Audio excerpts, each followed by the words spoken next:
Somewhere in France, 7,000 years ago, a man is lying on the ground. He's around 50. Next to him, a few people from his group. One holds a sharp piece of flint, the other holds his head still. And they begin. They open his skull, not with a knife, not with an axe, slowly scraping the bone layer by layer until a hole the size of a palm appears. No anesthesia, no sterility, no understanding of what a brain even is. He survived. We know this for certain because the bone around the hole had time to grow back. He lived for years after that, and then they did it to him again. This was not torture. This was not a ritual sacrifice. This was treatment. And the strangest part, it may have worked exactly the way they intended, but first, a darker question. What happened to this man before they picked up the stone? What was he doing? What was he saying? And what did ancient humans actually do when someone in their group stopped being themselves? Picture a camp, 30 people. Everyone has known each other since birth. One of them, a few weeks ago, started saying strange things. He doesn't sleep at night. He hears voices. He says so himself. He sees things the others can't see. Sometimes he falls and convulses on the ground and no one can stop him. This is not laziness, not cowardice. Something has taken hold of him from within. The group is everything. Without the group, there is no hunt, no protection, no fire, no children who survive until morning. Every person in it fills a role. And when someone stops filling that role, it is a threat to everyone else's survival. What does the group do? If a person became dangerous, aggressive, unpredictable, attacking his own people, the group could banish him. And banishment in the Stone Age almost always meant death. That was the conclusion Christopher Boehm of the University of Southern California reached after decades of research.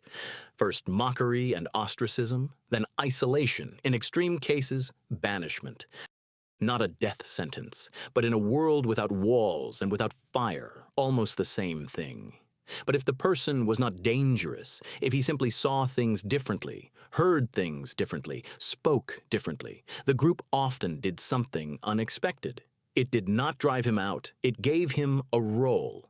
But banishment was not the strangest solution. If that same person appeared today, he would most likely be sent to a psychiatrist, given medication, admitted to a clinic.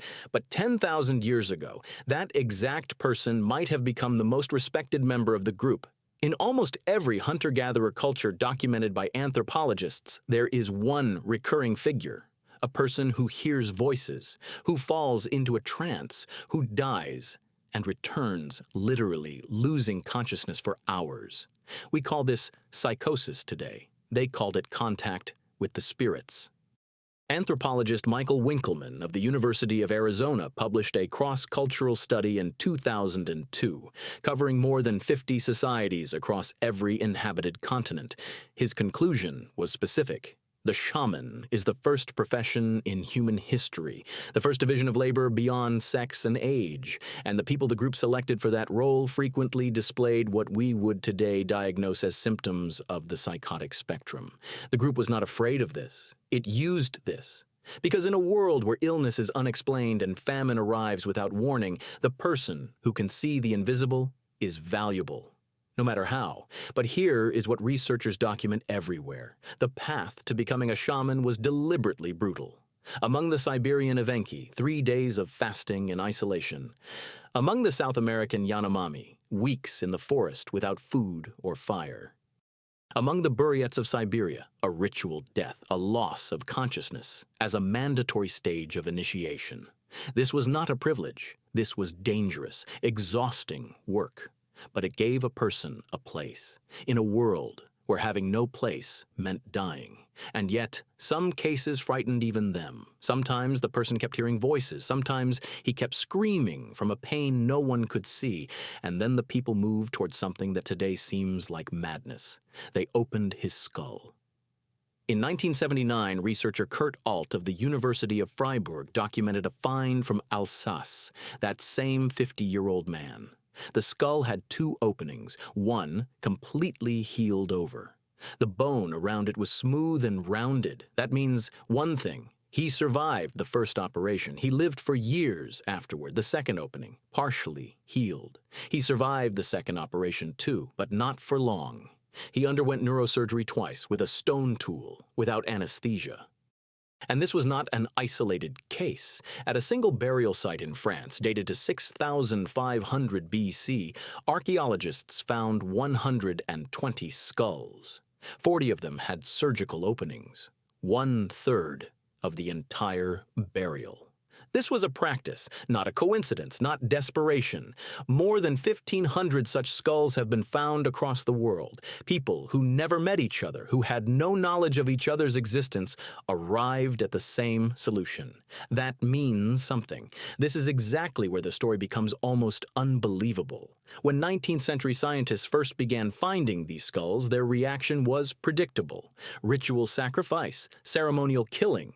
They could not accept that the patients had survived, because in the 19th century, their own surgeons were losing patients on the operating table with alarming regularity. Cranial surgery during the American Civil War took between 46 and 56% of patients. The logic was airtight. If we, with our tools and our knowledge, lose half, how could they survive with stones? Then the data from Peru arrived, and it destroyed everything that had seemed obvious. It turned out that ancient surgeons were better than some modern ones. Much better. In 2018, neurologist David Kushner of the University of Miami published a study in the journal World Neurosurgery. His team analyzed more than 800 trepan skulls from Peru, more than have been found in the rest of the world combined. Here is what the data showed. The earliest skulls, 400 to 200 BC. Survival rate, 40%, 1000 to 1400 AD. Survival rate, up to 91%. The Inca period. Average survival rate, between 75 and 83%. American surgeons during the Civil War, 46 to 56% mortality. Ancient surgeons with stone tools outperformed trained military physicians of the 19th century by a factor of 2. How? They practiced for millennia. They observed. They refined their technique. You can see it in the skulls themselves. The openings become more precise, more careful, more controlled with each generation. They learned not to puncture the dura mater, the thin membrane that protects the brain. They operated in open air, away from the hospital infections that killed 19th century patients. Some skulls show evidence of up to 7 successful operations on a single person. 7 times. Open the skull. 7 times. Survive. Even today, that reads like a data error. That man in Alsace, the one we started with, survived 2 operations on his skull, with a stone tool, without the word medicine. His group did not abandon him. That is all it took. They did not know what neurons were. They believed spirits lived inside the head. The explanation was wrong. The method worked. They observed, they remembered, they passed it on. Over 2,000 years, they turned guesswork into medicine. That is what science is, long before we had a word for it. They did not know what the brain was. We do. They still tried to help. We don't always. 30 people. One of their own stopped being himself. They picked up a sharp stone. They tried. The difference between us and them is not that we know more. The difference is whether we decide to do something with that knowledge. This channel is one story from the past every week that changes how you see the present. Subscribe. And tell me in the comments, do you think we've gotten better at helping the ones who break, or worse?